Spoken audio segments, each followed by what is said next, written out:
So, ito gagawin natin ito. Lalagyan natin ito ng jumper para magkaroon ng isang connection ng line. Itong isa. Saan tayo dito ng wire. Tapos ganyan nyo na So, nakita nyo na. So, cutting nyo dito na portion na to. So, ganyan. Tapos, kita nyo dyan. So, ganyan lang.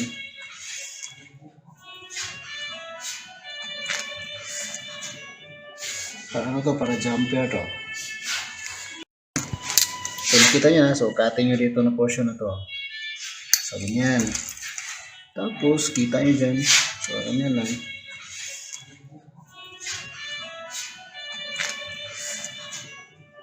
Para to? Para jumper to. Ito yung gagawin nyo. Kasi dito yung pa-switch nyo para magkaroon ng ilaw. So, dito nyo ilalagay sa portion na to. So, dito. Gagawin nyo. Pasok nyo isa. Dyan. Tapos, dito sa kabila, jumper. Kasi dalawang ilaw kasi yung papaganahin ito. O, ganyan lang. Ito yung linya yan, line 1. Ang line po nito, para magkaroon ng ilaw nandun, para makomplete yung circuit. So, ito, gagawin natin. Okay. Dito, ang kabilaan to, isang switch. Tapos yung isang switch rin.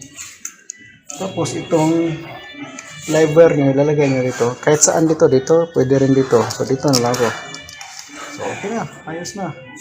So, tatanggalin. Tapos, ipapasok. Okay? Tugang switch. Kasi dalawang ilaw yung kukontrolin. Kaya tugang. Merong single, meron rin 3. Lang, mga parikoy. Shout out sa mga AIM student ha.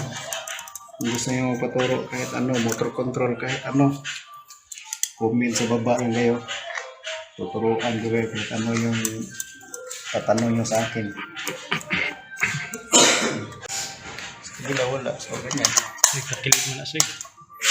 Ano problem? Yan. And I'll go